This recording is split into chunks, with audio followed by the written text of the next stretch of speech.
I would like to say a few things about today's speakers and panelists. I'm one of them. I'm Violeta. I'm a digital adoption manager for live events in EMEA. I'm based in Bucharest, and today I'm joined by my colleague Ivan, who will be your presenter for Oracle blockchain session. Today, we're going to start with an overview of what is blockchain and where you can apply it. Then Ivan will do a hands-on blockchain development. And of course, we're going to end up with a recap on useful resources and the sets that you might want to use, and the Q&A and survey. I think that would be all on my side. I would like to pass over to Ivan now. Ivan, the floor is yours. Welcome, everyone. Today we will talk about a little bit about the blockchain, and we will talk about a very specific tool, which is called Application Builder, which is going to help us to simplify Hyperledger development. My name is Ivan Delić. I live in Croatia. I'm the software developer, software architect, and I really enjoy in building distributed systems such as the Hyperledger. So let's continue and let's see what is a blockchain and where we can apply it. So the blockchain, you most probably know what it is. And to be able to answer on this question fairly easy, I've created here a small diagram. And the diagram shows with a blue color 3 big circles, which are the representation of the organization. And the organization can be literally anything. Can be a government, can be a company, can be also the citizen group or something similar. So you have on this diagram 3 big circles, and those circles are interconnected among themselves. And you can see it here, right? There is an interconnection, which means that they are connected in the same network. Even though they're pretty much independent, they're connected.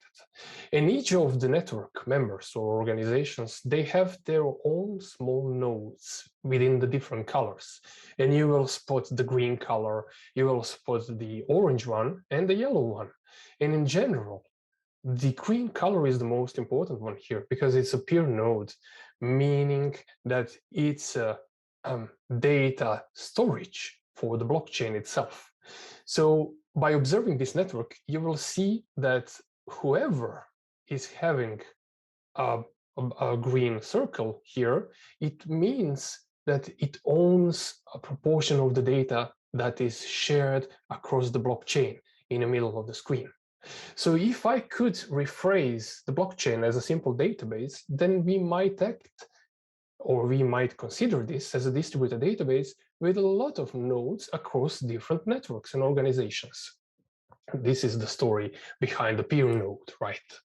There is also the certificate authority, which helps here to really control who can join the network and which other organizations may or may not join this large consortium here, right? Because there might be the 4th one, there might be the 5th one, and so on and so on. So the certificate authority is here to limit the stuff.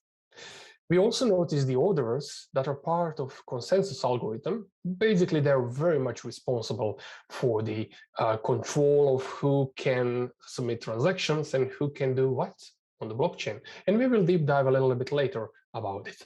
In general, as you are able to see, the blockchain is distributed peer-to-peer system, which is capable of sharing a lot of data, which you select to share with the others and which others select to share with you. And by using a blockchain, you have very cryptographically secure system, and you have a great confidence into the data that was shared with you. It gives you the ability to understand the data from the other side, whoever is on the other side, no matter if the organization is A and B, but you get a proportion of the data and you have a holistic view over the data. And by you having the holistic view over the data, the potential of the data science, of the analytics, is unimaginable. So in general, the blockchain is really, really good stuff, bringing a lot of business values. And let's see how it works under the hood. So we, as Oracle, we picked a blockchain implementation which is called Hyperledger Fabric. So it's the open source component under the maintenance of the Linux Foundation. And the very simple architectural overview might be this one. So what is Hyperledger Fabric? Now, you see that there is the client application. This is what you write. This is the typical front end that you will write in Angular, in React, or any other tool. Then all the other components in red and in green, they are the part of the Hyperledger itself. So you see, there is the certificate authority here, and there is the membership service container. So this guy or this component is really responsible for issuing permissions and certificates for your application to be able to communicate with the network. And then there are important components like the peer containers, Chaincode containers, and others. So what is a peer container? Well, if I may explain it in a very plastic example by using the database analogy, the peer container would hold your data, right? And you have the ledger and you have the world state. The ledger means, well, this is the ledger of all the transactions, of all the blocks of transactions recorded from the time or from the moment 0 to now. And the world state might be another database here, which brings the data in a little bit nicer shape. There is Chaincode container also, which is really attached and associated with the peer containers, which means that you need to run some business logic somewhere, right? Because blockchain is not only a database. A proportion of the blockchain is technology which is called DLT or distributed ledger technology, but in general, it's not only DLT. It's much more when we include smart contracts into the game. So if this is the DLT, then you need to have something to play smart contracts. And what are the smart contracts? Smart contracts are really useful way how to write a business logic and automation or in a distributed network. This is really important because you might want to write business logic that is applicable across different networks, across different organizations, and all the rules must be followed. So if you sell a house, in the same transaction, you should get your money on your account. And this is one way of the automation, and this is one way of how to do smart contract with a Hyperledger. So the execution of this code, of this selling the house, receiving the money, would be inside the Chaincode container, and this would be a smart contract. Last but not least, orderer is the component that makes sense to the stamping or signing the blocks of transactions. So it is a block which brings consensus into the game.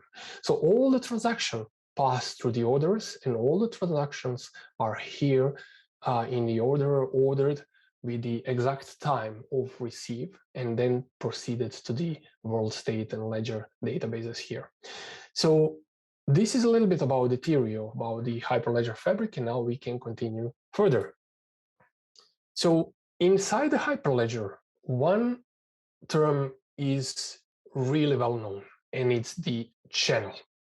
So the architects designed the Hyperledger to have multiple channels in between multiple organizations. And in my example here, you will see that I have one organization, it's called founder organization, right? And you will see that I have two peers, 0 and 1. Peers, remember, it's very much related to the database itself, to the store of the data. And you will see that I have two channels, the yellow one and the orange or the red one, right?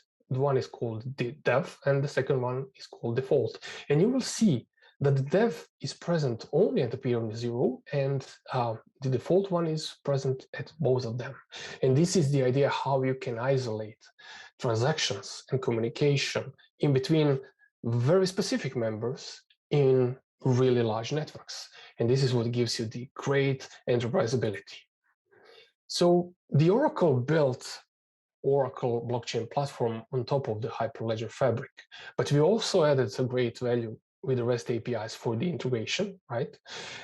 Because in general, you connect to the Hyperledger fabric using the SDK, it's pretty low-level stuff. So Oracle enriched Hyperledger fabric and added REST APIs, but they also added admin user interface, which we will see shortly. Everything can be executed in the on-prem world or on the Oracle Cloud infrastructure. But this is not all, because there is another significant component which is called appbuilder, and this is the reason why we are here today, to explore the magical world of the appbuilder. So the appbuilder is a framework, it's a blockchain development kit for you to be able to develop chain codes quickly under the control of the framework. So how it works? You create one specification file, you can see it on the left side of the screen. Then from the specification file, you create scaffold project. And from the scaffold project, you need to implement some of the smart contracts which you defined in the specification file. And then you can run it and test it locally, including the unit testing. And then you can package everything and deploy to the production environment. Isn't it cool? So this is the appbuilder. And what we are going to do today is pretty much related with a very simple business case that I can bet you are all familiar with. So why would you use Oracle Blockchain Platform? Because there is so many bureaucratic problems in the world. So each company, each government, each country, each city, they all suffer from the burden of bureaucracy. And the blockchain is really good candidate as a technical solution for a really complex problem. And the problem in this case might be the manual process. You can see it in the middle of the screen, right? So imagine the country which is having the tax authority, health insurance and work and pension department. So tax authority is taking care about people registry, right? You're a citizen, you're a taxpayer. They're taking care about the contracts, they're taking working contracts, right? And they're taking care about the employers, the companies itself. On the other hand, you have a work and pension department. In different countries, it's called in different names, but in general, the idea is exactly the same. So work and pension department takes care also about the people, right? So you have person here and person there. So wait, does that mean that you need to change your data twice if you want to update, or even 3 times if you want to update a simple change of your address? Well, in general, it is the case, because the manual integrations in between these kind of systems, they're really hard and tough. It's not easy to manually integrate everything. And this is where the blockchain plays a role. Now imagine that instead of the manual process, you integrate everything with the blockchain and leverage the blockchain capability of real-time data synchronization in between different networks and different organizations. And you would change your data in tax administration, and everything would be by magic changed in the health insurance and work and pension department, right? Simple as that. But we are leveraging in this moment just the DLT, distributed ledger technology. It's very easy. You can achieve this also with a distributed database, but the fact that the blockchain is cryptographically secured and that the blockchain is pretty much capable of distributed execution of distributed smart contracts, this is what makes the blockchain the blockchain. So imagine this case scenario. You have your working contract registered in tax authority, but you became a fresh parent. You want to go on maternity and paternity leave, right? In some of the European countries, you're getting compensated by the government for 6 months or the whole year, right?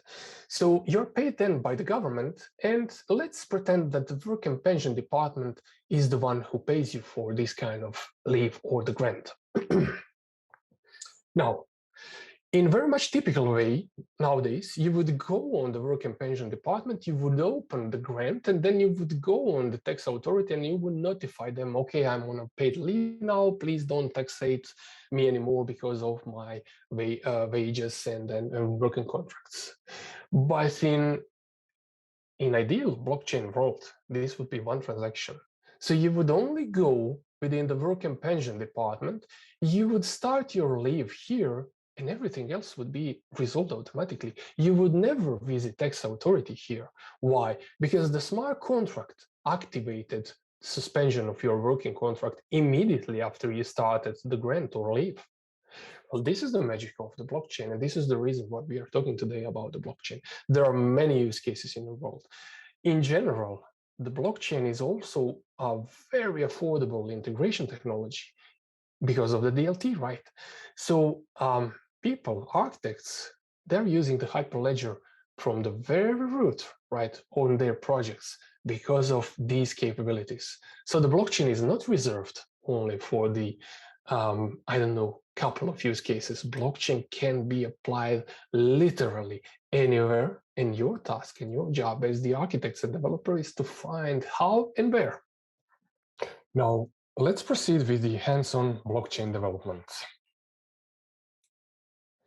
So, to be able to explore all the possibilities of the blockchain development, we need to pass a couple of steps. And you can see that under the step 1, we will create tax authority. It's the founder organization. It's the instance of the Oracle blockchain platform. The second step will be to create additional organization, but this time it's going to be participant or it's going to be a member organization, and it's the work and pension department. Third step will be to connect tax authority and the work and pension department. Fourth step would be to activate orderers in the work and pension department to work together with the tax administration. And the final step of the preparation for the application development on blockchain will be to share the channel in between two organizations.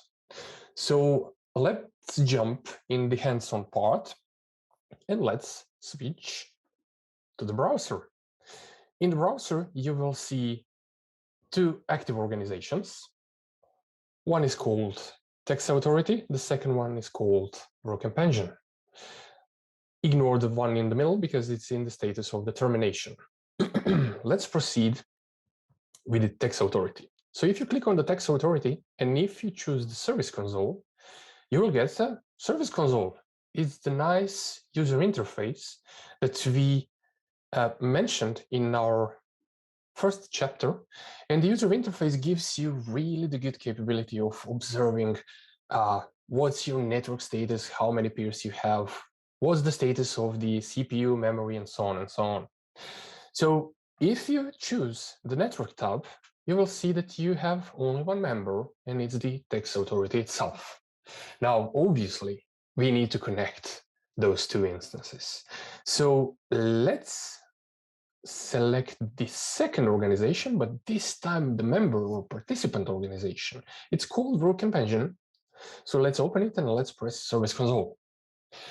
What you're going to see is exactly the same console, but on the other instance, in a totally different environment and totally independent from the tax administration. And voila, here is a little wizard which states, okay, I have a start, I have a certification, I have order settings, and I can complete this. So remember, we want to connect two instances, so we will follow the tutorial. And the first step into the wizard is export certificates. So this is what we are going to do now. Export it, beautiful. And now we need to import those certificates into the tax authority network. So let's switch the tab.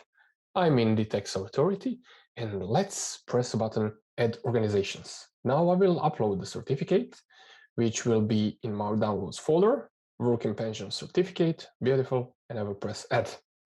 Immediately after that, there is a button, Export Orderer Settings, which obviously exports all the settings from the orderers, because remember, tax authority is having master orderers since it's the foundation organization. So I've exported the configuration of orders, and now the very logical step is to import them in step number 3. So let me upload them. Tax authority order settings, beautiful, and import. Now, I think it's imported, update order attributes successfully. So I think that I can press complete, and after the completion, you will see the screen which states the number of peers, the number of channels, and the number of chain codes, the smart contracts. So you can see here that the organization Work and Pension is having 2 peers, but there is 0 channels present on the network, which means that still 2 organizations are not capable of talking to each other.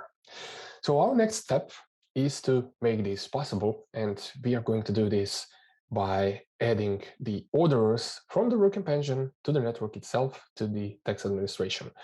So if you check the network tab one more time, you will see that this time now the networks are aware of the organizations, so each organization can see the other one. Working pension is participant role, and text authority is the founder. If you switch the instance on the other side, let me press finish here, you will see exactly the same. Working pension and text authority connected together, but we are still missing the important part. If you check on the nodes, you will see that the text authority organization is having a couple of nodes, console, peer, orders, and they're all up. But let's return one more time to the working pension department. Let's select nodes, and you will see that the orders are created, but they are not up, which means that we need to do a little bit of additional tasks to make it work. So I will press the menu, and I will export ordering service network settings. Now, when I exported this, I will need to go on the network tab on the tax authority, and I will need to add ordering service network configuration file. So let me press it, and this is the file which we just exported. I will press the add, and now I will need to bring the information back to the participant organization, and I will press the export network configuration blocks with the imported addresses of the order services that we just imported. So now on the other side, on the working pension side, I need to import those configuration blocks, and I will press import network configuration block. So let's press it, let's select it, and let's import it. Now when it's imported, you will see that the status will become in a state which is called down. Let's refresh it, and when it's down, it needs to be started. So I will press the start button, and this is going to start my ordering service to work together with the tax administration. This is a really important step. So now it's starting, and in the meantime, I will show you the other parts of the console to see with what you can play to achieve your blockchain targets. So let's continue. By the way, we will need to do the same process for the rest of the orders, so order 1 and order 2, but not before the starting is completed. Let's go for a couple of moments in the other console of the tax authority, and let's explore what we have in the console itself. So I will press the nodes here, and let's do one by one kind of discovery what each node is responsible of. So the console itself, this is a node, it's a part of the network, but the main purpose of the console is to provide the console itself. What is the console? Where you're looking at it, so it's the administrative user interface, and basically the console node is responsible for serving those. So you can spot the port 7443, but then again you can see the same port up here. This means that this is really the administrative user interface console. So next we have 2 peers, peer 0 and peer 1, like we explained in the previous chapters. Peers are basically the holders of the blockchain, the holders of the data structures, the holders of the transaction log, and the holders of the world state. They're really important. Each of the organizations is having their own peer nodes. And the peer nodes, as you remember, can act in the endorser or committer role, depends on which part of the process you are in. So the peer nodes are holding your data and the databases, so they're working properly, they're up, and everything is okay. There are also the orders, which are responsible for the order of transactions, and they're creating the blocks, so they're part of the consensus protocol. There is certificate authority, which basically gives all the permissions to users which are kind of here to interact with the blockchain network. And we have the REST proxy, which is very simple mechanism which exposes the blockchain or Hyperledger fabric SDKs and APIs through the very simple and very well-known REST API protocols. So let's get back to the Working Engine console, and you will see that we started the first order. Now we need to repeat the process one more time because we need to start them all.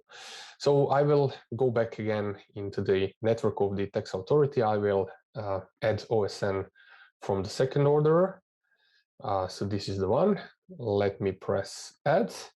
When I'm finished with this, I will export network configuration block one more time with the updated addresses.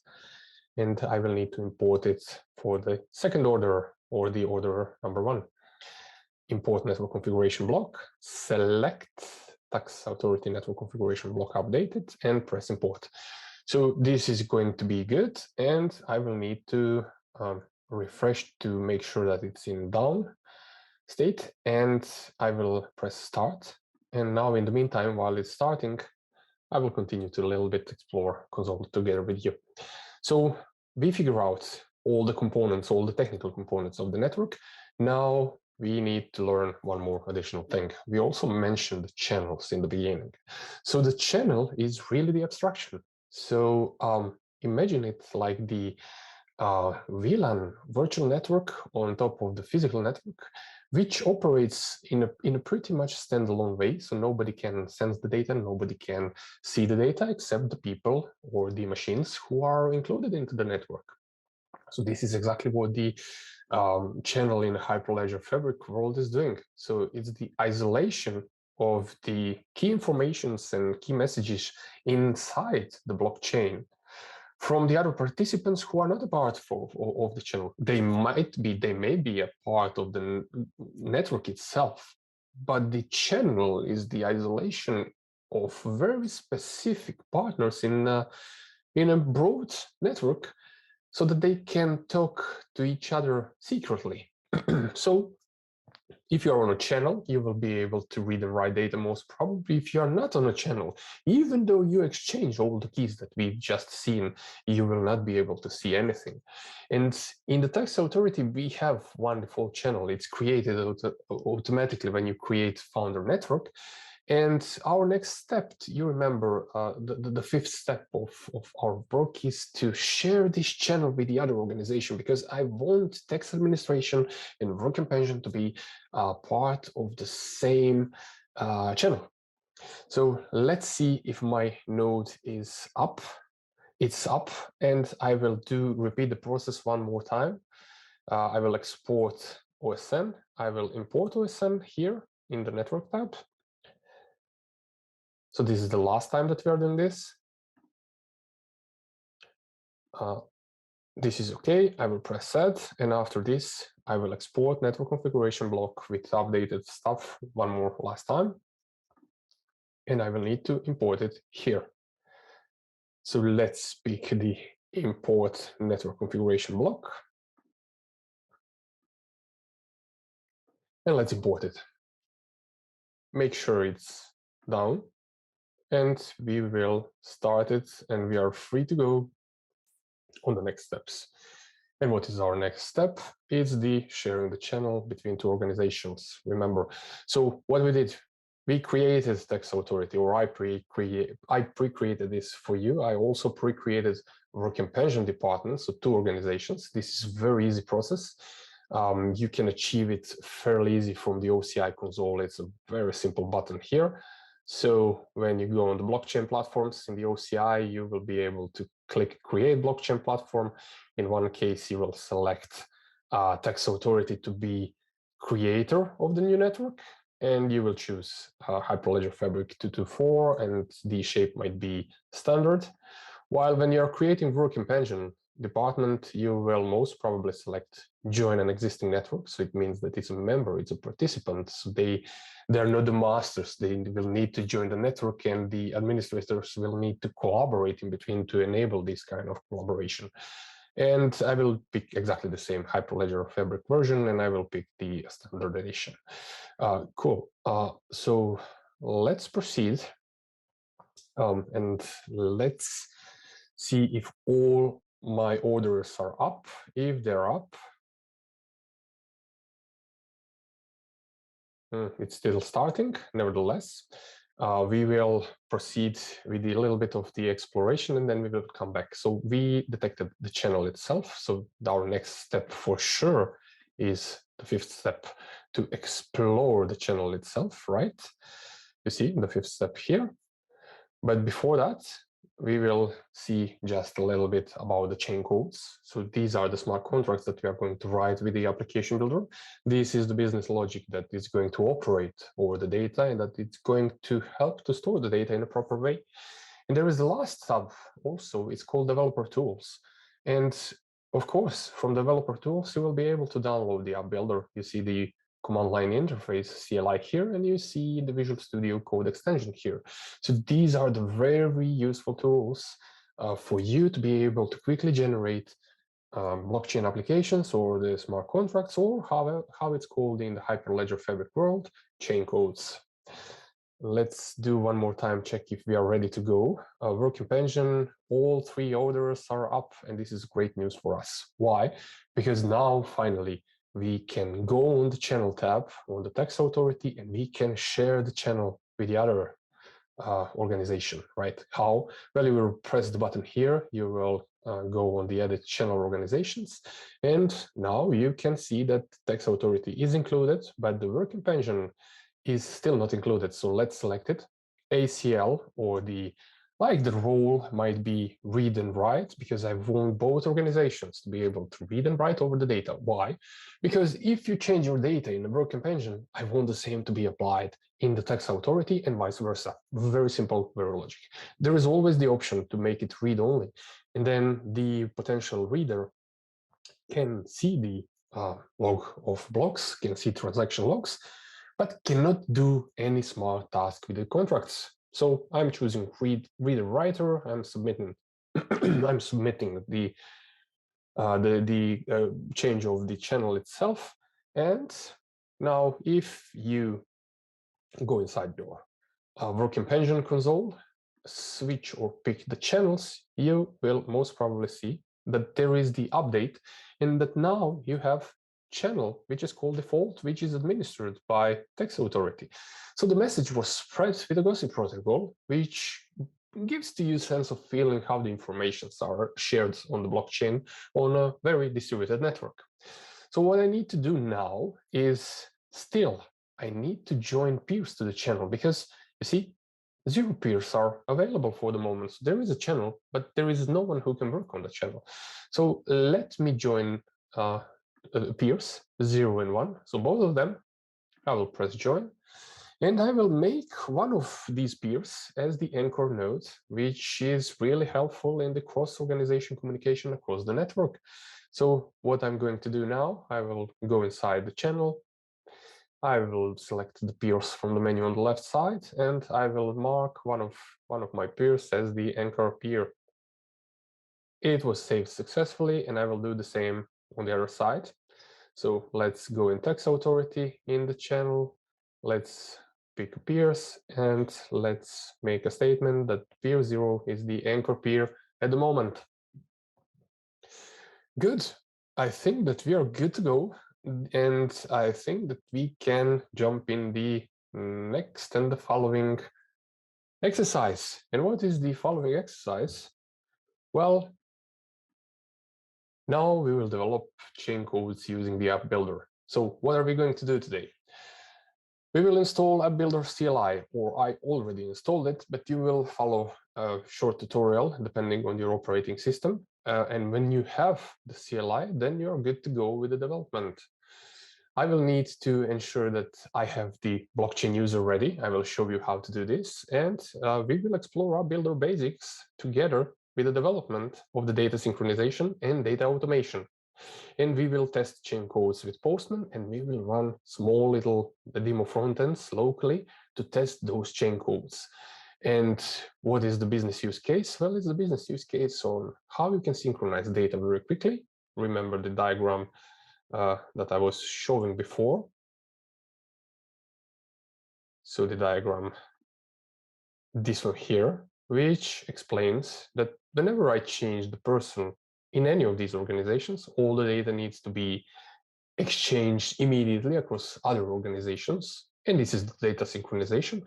But there is the other scenario where whenever I activate my grant here, I want that all the different organizations respect this grant and that they do business logic that needs to be done within their organizations. And in our case, in our demo, it might be the suspension of the working contracts so that you're not penalized or that you're not taxated two times, depending on the salary and the benefits that you are getting from the government. Now let's proceed and let's see what is the app builder CLI. So if I type ochain, you will get the app builder CLI. And this is what you can do with it. You can deploy stuff, you can initialize the Chaincode project. Initialize means you give me the specification file and the tool gives as the output really scaffold project, which is basically really neat and nice blockchain development kit for you. You can invoke transactions, you can package the stuff into the binaries that you can then develop on a production. You can make queries, you can run locally, the network can test it and unit test it, right? You can stop the stuff, you can synchronize the changes from the specification file to reflect all the changes from the specification file to the later phases of the scaffolded project that you have. I think that we are ready and we are good to go to clone the Git repo. Give me a second. I will clone the repository and you will jump in and deep dive in the development of the blockchain and Hyperledger applications. So I'm cloning the contents and I have prepared really a good stuff regarding the tax authority and regarding the working pension department. So let's run the Visual Studio Code to see how it works. Okay, so I want to use live demo here, and you will see that I divided this into a couple of chapters. The most important one for us is 0.3, and in 0.3 you will find some of the specifications. And before deep diving into the specifications, remember the slide which explained a little bit about the app builder here. So this slide here. So the first step is, of course, to create a specification file. After the creation of the specification file, and the specification file is fairly simple, so you need to mention all the assets that you have. What might be the proper asset in the specification file? Well, look at the diagram after this slide. So tax authority is operating on a couple of entities, and one of the entities is a person or citizen. The second one might be the contract, and the employer might be the third one, right? So this is exactly what you are going to write as the specification. So that you can really store those entities as the assets and that you can do smart contracts on exactly those entities and assets. So how we are going to do this? Well, we will use Visual Studio, right? So let's try to create a very simple specification. For example, test YAML, good, and I will write assets. And now in the assets, we can mention that there is a name of the asset, which is person. And then we can add the next one, which will be employer. And we can also mention the following one, which will be contract. So if you deep dive, you will see that I developed a data synchronization, or the use case one YAML, which is kind of a reachful of the entities. Which entities? Employer, person, and contract, and address. Okay, but I also gave them a lot of properties because each employer is having the tax number, name of the company, phone, and so on and so on. So the person is having the similar tax identification number, first name, last name, and so on and so on. So the contract is a relationship in between them because each citizen can work for multiple companies, and from each company, there might be a lot of citizens who can work for them, and they're all registered through the contracts. There is also the last but not least, it's the address. The type is embedded, which is kind of very similar to the concept of the composition in the object-oriented programming, which means that it's really embedded into the upper entity, into the employer or the person. And you can see that here I'm embedding the address as the embedded entity or asset here. So it's fairly simple, and I think that we can continue our aspiration to make it kind of successful. So if I go on the GitHub, there is the chapter 03, right? So if you open the root, you will see that there is 03 application builder development. And inside the application builder development, I also explain a little bit about the app builder and how to create the blockchain. So you will find also information about the app builder basics, what's the proper syntax, where is the specification file located, and so on and so on. But now for us, the key and crucial stuff is really to develop the blockchain data synchronization.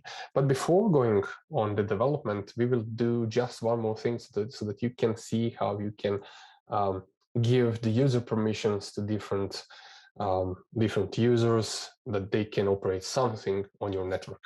So let me jump one more time quickly into the network here, or the OCI console. Let me select identity and security, and I will choose federation. So I've pre-created one of the users, and I want to give him the permission to operate on my blockchain. So I will open my IDCS, and I will select my users. Or maybe even better, I will select my Oracle Cloud Services, and I will find my blockchain instances.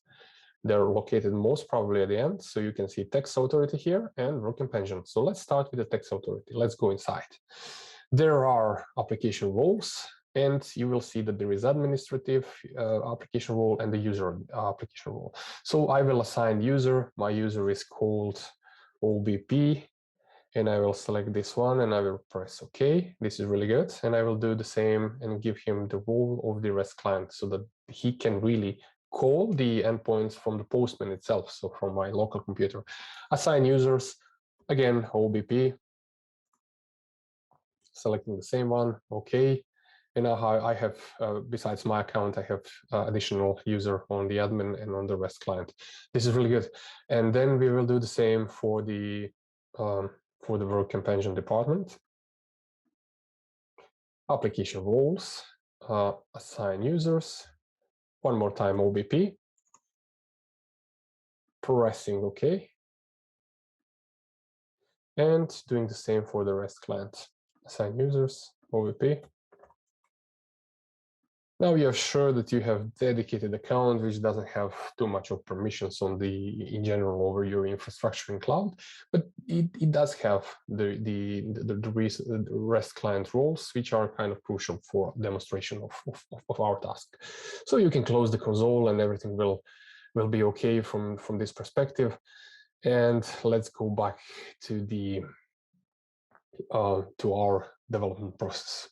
So the first step for us is really to do some of the coding.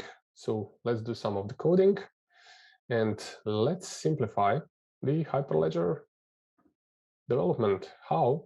Well, you will see in a minute. So the first step is to create the specification file. But after the creation of the specification file, you need to also define some of the custom methods here. And the custom methods are the methods really responsible for the business processes that I want to do. And what might be the business process? For example, create relationship method. This is something what registers working contract. And this is really important. You are passing employee ID and employer ID, number of working hours, effective date of the start, and contract date. And this is what is going to do all the data structures up here. There is a big bonus. App Builder gives you the option not to do everything on yourself manually, but it pre-generates a lot of stuff for you. So if you scroll on the top, you will see that my employer has some properties here, but Below properties, there are methods, and there are CRUD and other methods, and I've specified them: create, get by ID, update, and delete. This means that the app builder or the blockchain development kit will generate for you all these methods. So even if we don't have a single custom method which we should implement, the stuff is most probably going to work very much basic operations, especially from the perspective of the CRUD operations. So create, read, update, and delete. And this is the cool stuff. So on a GitHub, you have really full and pre-created data synchronization use case, and we will focus on this one, and we will use this one. So what is our next step? So I will go in a console. I will see what I have. I have live demo folder here. I will enter the live demo. I will list again, and I will enter the 03, right? Because we are doing the third chapter. So list one more time. Okay, now I have some chain codes and specifications. So the specification is exactly the specification that you just seen. So chain codes and specifications. Now we are good to go with the initialization. And how we are going to do this? Well, we will use a very famous command from the app builder. And the command itself is this one here. So chain init. So you remember the init from the upper here. So this is going to pre-create the project that is basically a chain code, and we will need to implement a couple of things. So the chain init gives or receives inputs like the chain code name, and the chain code will be data synchronization. Language, selected language of the chain code will be TypeScript, and the configuration file or the specification file is located in the folder specification/data synchronization UC YAML, and the output folder where the chain code is going to be generated is in chain codes. Remember, this is the existing folder, but it does not contain still all the elements. Now, the only thing that I need to do is press enter and make a correction, because there is no chain, but there is chain. Good. So you see that the Node.js is doing the heavy lifting, so it's going to grab a lot of components that needs to get there to be able to utilize or to be able to leverage all the blockchain development kit stuff. So my Node.js will do some of the processes for me, and this is really good. In the meantime, let's go back quickly to the slide, which is going to explain us one more time what we are going to do. So we have the app builder CLI under the number 1. We have blockchain user ready. Remember, we assigned OBP user to important roles for both organizations.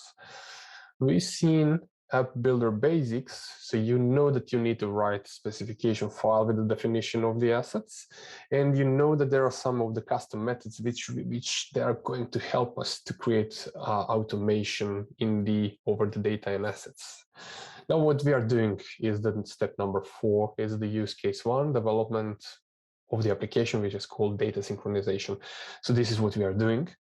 After the successful generation, you have a couple of options how you can deploy the chain codes to the network. And now we will see how we can do this.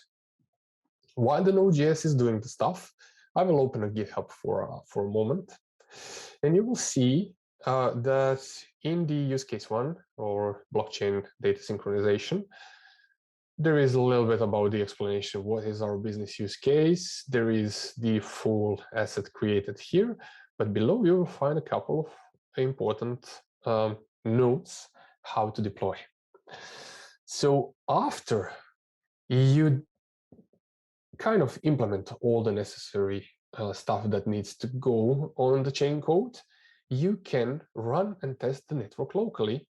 See this one here with a simple chain run command. And this is going to leverage all the infrastructure from your laptop perspective, because it's going to bring from the Docker Hub, Hyperledger Fabric instance. So it's going to do all the deployments, and it's going to even do a unit test for you. So when you're ready, and when you know that there is a good content inside your chain codes, then you are ready almost to go to the step number 2, and it's the deployment of the chain code, but this time not locally, but remotely to the Oracle blockchain platform. And this is executed with the O-chain deploy command. And it targets a single organization, and it's going to help you a lot because you just pass the username and password and the blockchain URL, and everything will be by magic located there. But today we will do something else. We will deploy it manually because we need to make sure that this is deployed on 2 different organizations. Why? Because in general, what we are doing is a collaboration. So the blockchain is doing a consensus, but we are doing collaboration in between 2 instances. So you need to have 2 administrators, and they need to collaborate, and they need to agree about the content of the chain codes. And the chain codes on both sides, or both organizations, they need to be really equal on a binary level. So if they're not equal on the binary level, then you have a problem. So there cannot be consensus over that. So you will not have then a single source of truth. So let's see if my task is done correctly. It is. And now what I need to do is, in general, package the whole stuff. Oh no, I forget one important part. And the one important part is open the Visual Studio Code.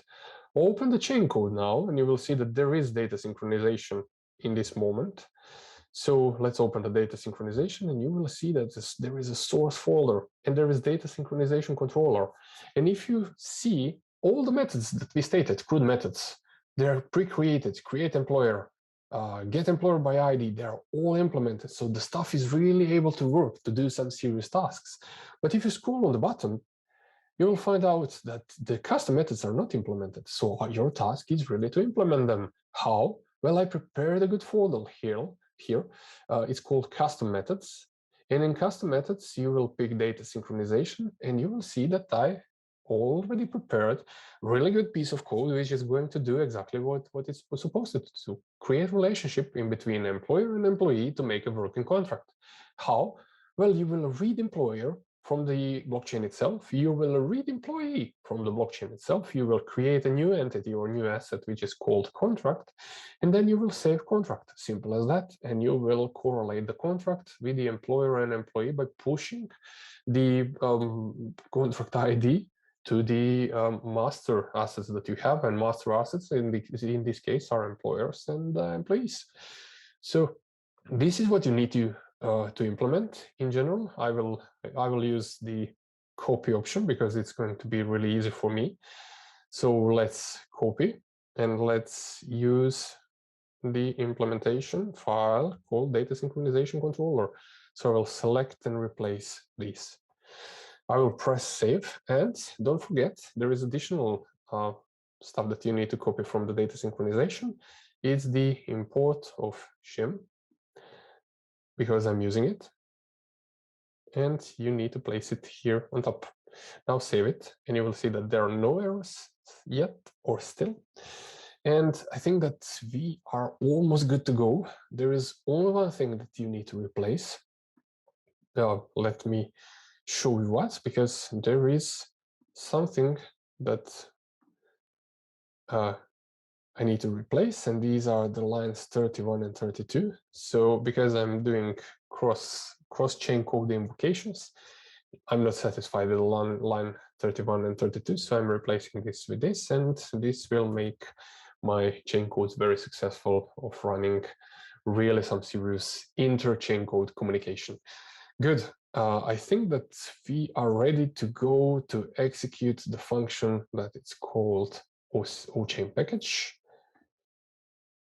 So O-chain package, and let me see what arguments I need to provide. I think I need to provide just the project path, and the project path is -p, chain codes, and the chain code is data synchronization. So let me press enter here. So now the appbuilder is reading your, not your specification file, but the scaffold project. You implemented everything, so you've got everything packed into the data synchronization zip. So we are ready to deploy this on the OBP. As I stated, I will use really manual approach because I'm dealing with a really complex multi-organization network. So I want to make sure that all the instances are getting the same contents. So let me go inside the channels. So both administrators. They need to be aware that they are deploying the chain code, so they need to deploy the same one, like we explained.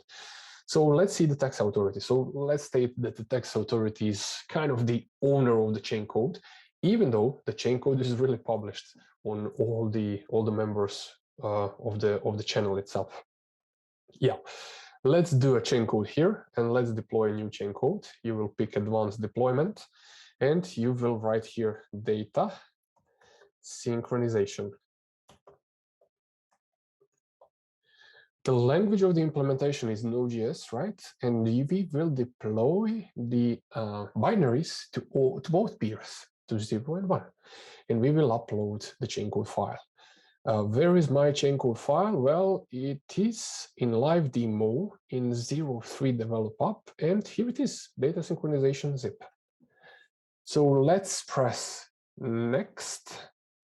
And now what is happening, you are installing binaries on peer 1 and peer 0 on the tax authority network, which means that these guys will be able to run it, right? And after the installation, you need to deploy it, or you need to activate the chain codes on the channel. Because just by putting the binaries on the peers, it doesn't do literally anything. It's doing some of the stuff, but we are still missing the crucial part. So the crucial part is to select a channel, and I have only one default. I will use the chain code name as data synchronization.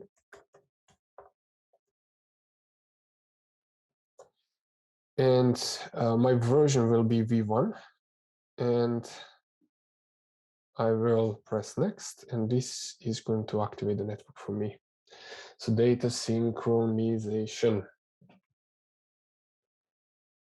So we will need to wait a little bit, and after the successful deployment on the channel, you will see a really good big green mark. And you see your package ID is here. It has some hash starting with DC. And now the other organization will need to have exactly the same one if they want to collaborate and be a part of the same consensus. So on the channel, you will see that if you press a channel, you will see that there is deployed chain code. It's going to be here in the list. It's data synchronization, it's linked to the binaries, it's approved, and it's committed, all good. But now the other side needs to do exactly the same, right? So let's press the channels and let's press the chain codes.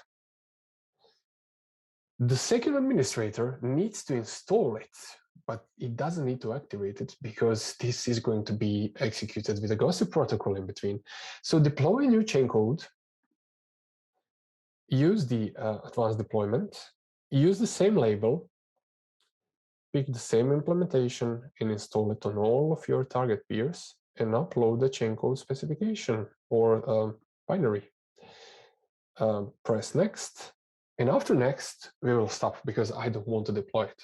Why? Because it's already half deployed with the gossip protocol, but we will need to approve it. So wait a little and we will be in a really good position to use it, right?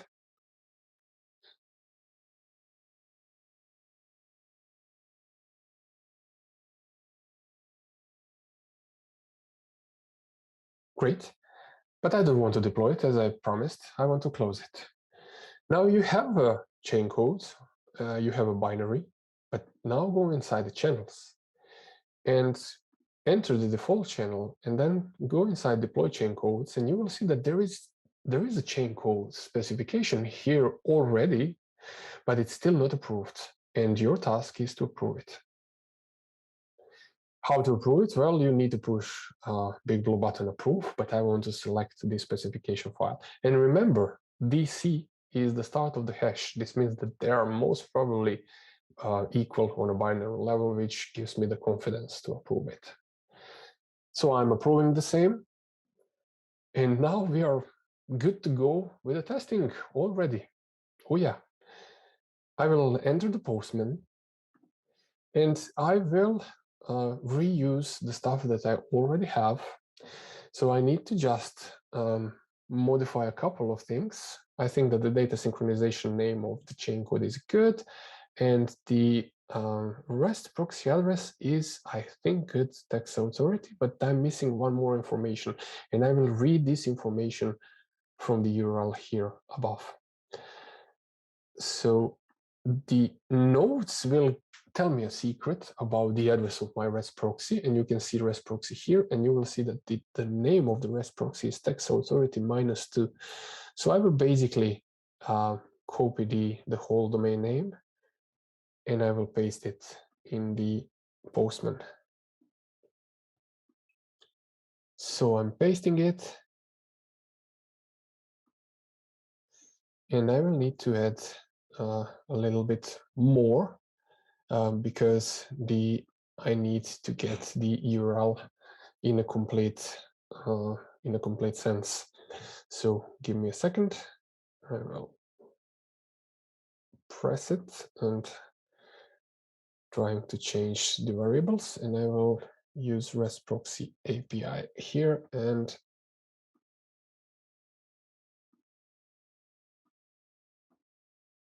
so it's going to be REST proxy API v2 channels. Good.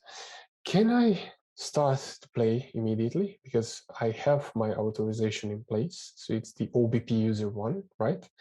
And variable is pointing in a good direction, default channel. I know the REST proxy URL, and I know the name of the channel. So I will save this, and now let's try to see what we have from the person domain by using the method which is called getPersonByRange, and this should return all the people that are registered in the system. So I'm pressing the send button, and you will get a return code success. It means that the chain code works, but the payload is empty because we did not create any. But let's create one person.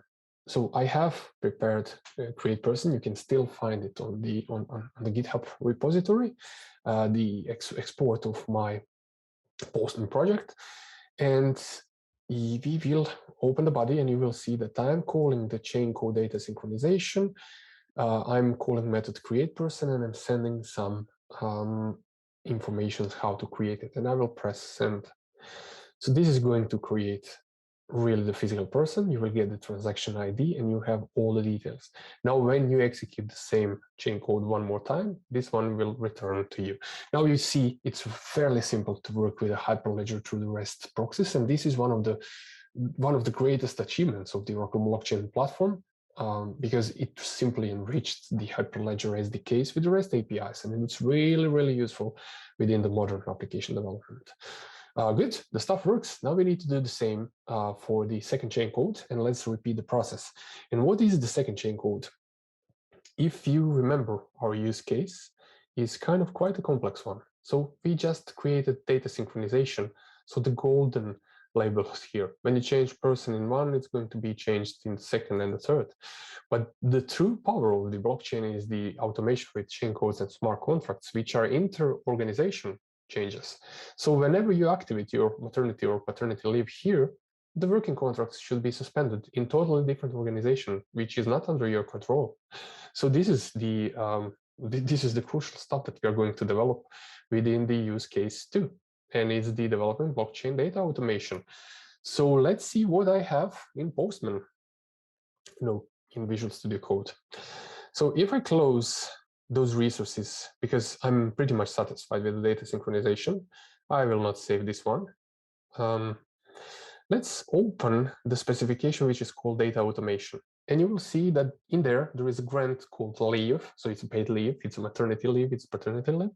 And there is a pension asset here. And there are also methods like the start leave and end leave. And when you execute the method of starting leave, this is the method which needs to stop all the working contracts in other organization registered through the chain code with the other chain codes. And which chain code? Well, the first one, data synchronization. Data synchronization is operating the working contracts, and the leaves are operated by the data automation, totally different project. So we will leverage chain code communication in between two different organizations, tax administration and work and pension department. So let's do it quickly. We will basically do exactly the same that we did the last time. And I think this might be a really good time to do so. So you will find also all the necessary informations on the GitHub project, but let's start quickly with the creation of the data automation. So you remember it's O-chain in it. The chain code name is this time called data automation. Language is TypeScript one more time. Specification is different one. It's data automation UC2, and the output folder is exactly the same as the last time. It's chain codes. Pressing the enter, and voila, everything will be generated from the scratch like the last time. The Node.js will do important stuff and install all the necessary requirements. And while we are waiting for that, I will just remember you that in the new chain code, which is called data automation, we will need to repeat exactly the same steps. And what are the steps? You remember custom methods folder. So custom methods are basically the methods that are implemented. And if you choose data automation here, you will see that I implemented start leave method and then leave method. This gives you really good comfort that the chain code will be invoked across two different organizations. How? Well, look at it. Whenever you call start leave, for example, using the REST proxy, the invoke chain code will invoke a chain code by name, which is called data synchronization. So the previous one, and the system is going to execute suspend all relationship start, and is going to pass the parameters. Who is the person that is asking for this, and what is the effective time, and what is the channel name? And this is the true power of the blockchain, exactly this. So all the chain codes will execute exactly the same process, which means that whenever you start your leave in a work and pension department, it's going to automatically suspend all relationship, all working contracts that you have, so that you are not taxated for them because of you are on your paternity or maternity leave. So now we need to wait for building of data automation, but it's done. And I can switch back to my Visual Studio Code. And inside the chain codes, you will see that there is data automation, which is really nice. So now open the source folder. And now then we will see controller one more time. I will copy the contents here because I will for sure need to paste it down there. So open data automation controller, and a lot of methods are implemented. For example, update leave, delete leave, and so on and so on. But the following ones, the true smart contracts, are not still implemented because you need to implement it, because you are the only person who knows the business logic behind. So let's paste it over it, and now we have good implementation. It's really necessary to have the proper name here, data synchronization, the proper name of the method, which is good, and the channel is default. I think we are good. Don't forget to replace, like guided from the GitHub, don't forget to replace the lines number 31 and 32 in the utils with the proper code to make it work. So let's paste it, let's save it. Now we might be satisfied with the solution, and we need to one more time generate or package those binaries. So I will use the same command, chain package, but this time it's not going to be data synchronization, it's going to be data automation. Let's press enter. And I have my data automation. I will need to repeat the same process again, because this time I'm publishing chain code to a work and pension, and work and pension will be the master one. So I'm going to really deploy here physically on the channel. So I will deploy a new chain code. I will use advanced deployment. I will pick data automation.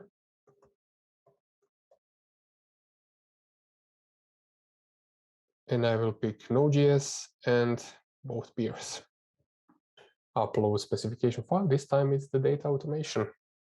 Let's try to make it up and running by installing. So it's going to be executed very quickly. And when we execute this, we will also deploy it on the channel. And the text administrator will need to approve it. and also to correlate the binaries. So we will need to install it on the text administration, but not deploy it because the Gossip protocol will do the rest. I think we are almost good to go. I need to pick the channel, the only one that I have. Data automation is the only one that I need to put here.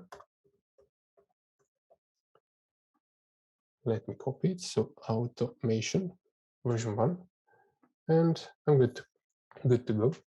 Pressing next.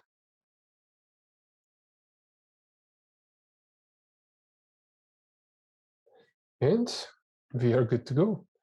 Now you have two chain codes on the channel default. You have deployed both of the chain codes, right? The only missing part is text authority. Now we are calling the text authority administrator, please install it on your organization. So he's going to answer your phone and he's going to click on the chain codes. He's going to deploy a new chain code, but he's not going to deploy it. He's going to install it, but not deploy it because he's going to press the approve button. Data automation, Node.js is the specification. He wants to install it on both target peers. The file, you have sent him the file in a secure way, and he's picking up data automation and he's pressing next. Now the peers are grabbing the binaries, putting them inside the container, and everything needs to be set up in place so that they can really operate on those. After the installation is successful, we will select to finalize or to close the current window because we don't want to deploy it. Good. I think that we are good to go. I will press close.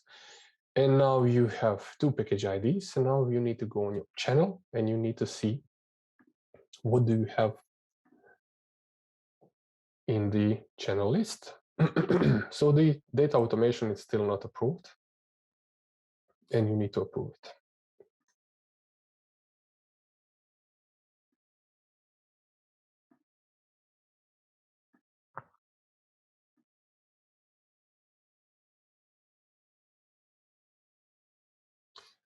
So the chain code was approved, 6.3, and the other one is 6.3. So both of them are showing exactly the same signatures. So we are almost ready to test everything.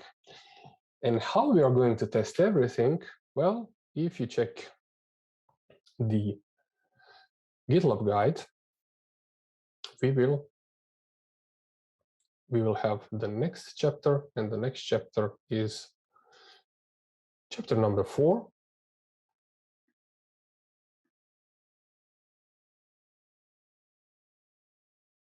With some front ends.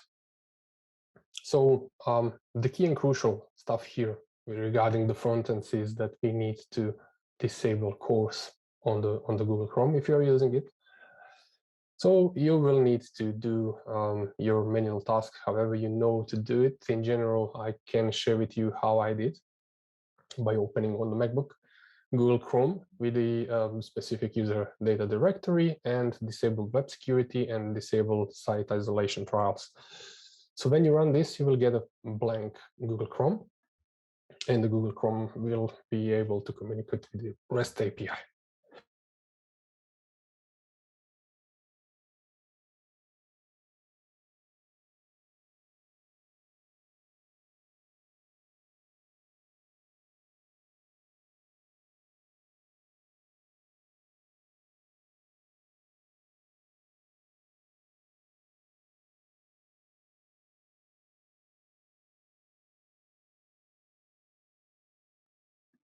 Let's see what we have here.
we will start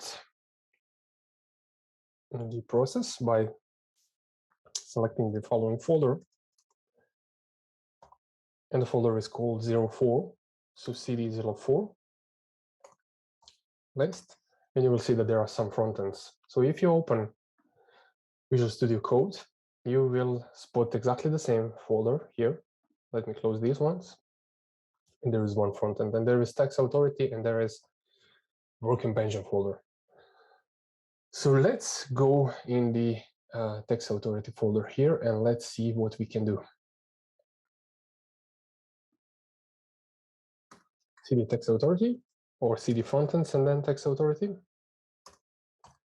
list, and you will see that I have a package JSON, which means that I need to press, I will use Node version 17, which is really good for the run of the React app that I have, and I will press npm install.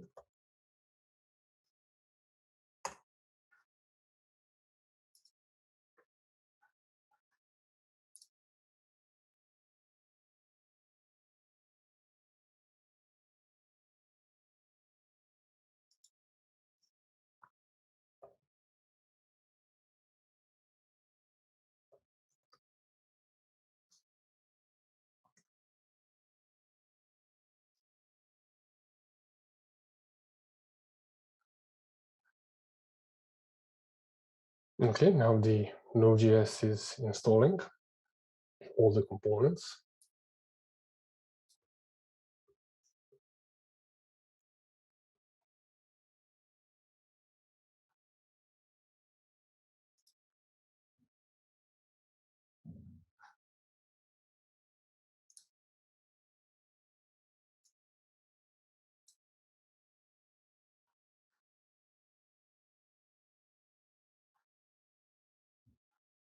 And now we have successfully implemented the requested npm install. So if you run npm start, you will get the frontend itself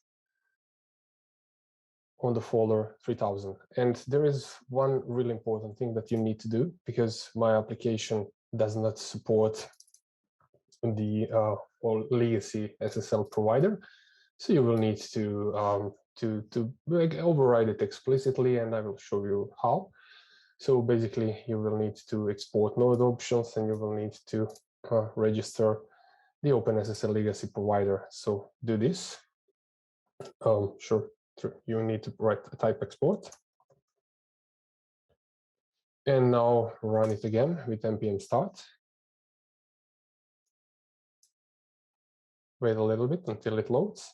And if you pick person here, you will not get still anything, because we forget to add one really important thing. And this really important thing is your environment file, which is going to beneath the proper REST API, and I think it's -2. So let's see it one more time. When you save the file and when you run it again, everything should be work and should be operatable. So you can see this one was created with the REST API in the Postman steps that we shown a couple of minutes ago. Now we need to do the same for exactly the opposite part of the process. And what is the opposite part of the process? So I will make this into the background, and we will do not tax authority, but the working pension. List the stuff. You have the same package JSON, so do the npm install. Remember, we are using version 17, and you need to enable legacy SSL provider for the Node.js to make it work.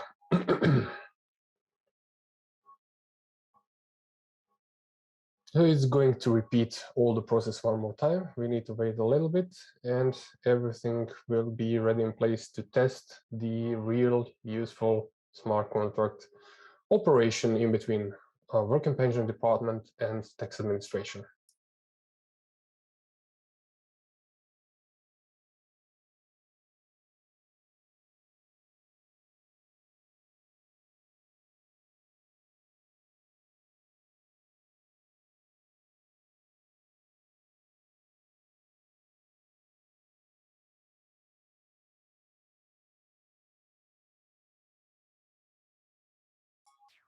So while we are waiting, let me show you quickly what's the constellation of the applications.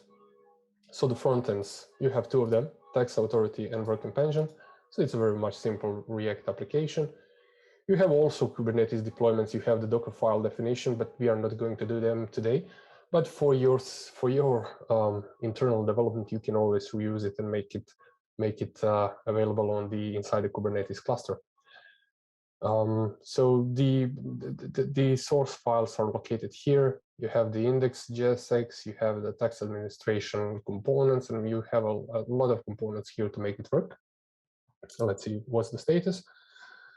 So it's good to go. Now, if you run the npm start in the background, you will get the application on different port on 3001. And this is Department of Work and Pensions. And if you pick the people or person, you will get the same error one more time. But this is something what you need to change manually because the REST proxy is up to you. So I'm using exactly this one here. So go on the environment development and type the proper one. So not the tax authority, but the work and pension is the one that you need to change this time. And let me see quickly what is the proper name of my REST proxy. So it is work pension minus something else. So let's make it here, work pension.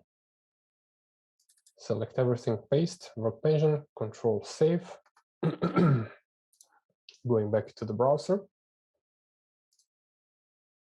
And you need to run it again. So let me exit the task. Let me foreground the first one. Let me end it and let me run it again. Now this time you will be able to see all the stuff that the tax administration is seeing. And if you make a change in tax administration, for example, if you move quickly or if you register a new one, that might be the best example. You will be able to see how the data synchronization works in between different operations. So let me use a lot of ones to register tax administration, the tax identification number, a lot of ones here also, my first name, my last name, date of birth, citizenship, my street, building number, city, postal code, and so on and so on. So when I save this, you will see that I have it in the list, right? It's good, it's the latest version. And now let's check the same regarding Department of Work and Pensions. Refresh the page and you will see that it's already here.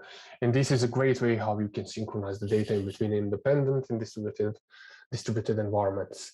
Now you can change the data up here on the other organization. You can, for example, specify the building letter. You can save this person and voila, all the changes will be reflected immediately into all other organizations. And this is the true power of the blockchain. Real-time data synchronization through the DLT. Now, the most important part is what happens when you register a working contract. To register a working contract, you need to have employer. So let's register one. I will write a lot of nines. Let's state that the company name is Oracle, that I have email address, that I will use exactly most probably the same address for this demo, and I will save employer. And now what I want to do, I want to register a working contract in between us. So I want to create a contract. Person tax ID is a lot of ones. Employer tax number is a lot of nines. And I will work for 40 hours per week. And let's start my insurance date a couple of days ago. This is good. I will save my contract.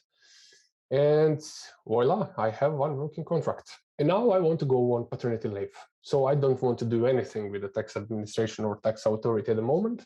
All I need to do from the perspective of the business process is to register my grant inside a different organization. And the grant is paternity leave, for example. So let's put myself on a paternity leave. So grant G1, let's put the date same or maybe even later. So 25th. For who? For a lot of ones. And who is the employer? A lot of nines. And the leave starts also on this exactly same date. So when I save the grant, it's going to be enlisted here, and this is really good. But the magic happened in the different organization. And what is the magic? Check the tax administration. And the tax administration is having the working contract, which is now in a status of suspended. In the past, it was very much active, and now you can see that there are two versions. At the moment, it's suspended, but just a couple of minutes ago, it was very much active, right? So what you can see here is the true power of the blockchain. DLT as the data synchronization, and smart contracts or chain codes as the data automation. And this is a big plus of the blockchain. And this is the reason why the people will use blockchain in basically every typical architecture. I hope that you really enjoyed in the session. I will do a recap one more time what we did see and what we developed during our session. So we created two environments, two physical organizations. The first one was tax administration. The second one was the work and pension department. We connected all the networks together. We shared the channels, and we developed good smart contracts with the appbuilder. So the appbuilder helped a lot with the wizards, with the pre-created projects, with the blockchain development kit and other stuff. So when we were satisfied with the development of the stuff, we packed those elements into the chain codes, which we deployed or which we sent to our administrators to deploy. After administrator deployed everything, we were ready to test the data with the Postman because of the REST proxies and REST APIs. But more importantly, we were able to use this really simple graphical user interface to test all the business capabilities that the blockchain can provide to you.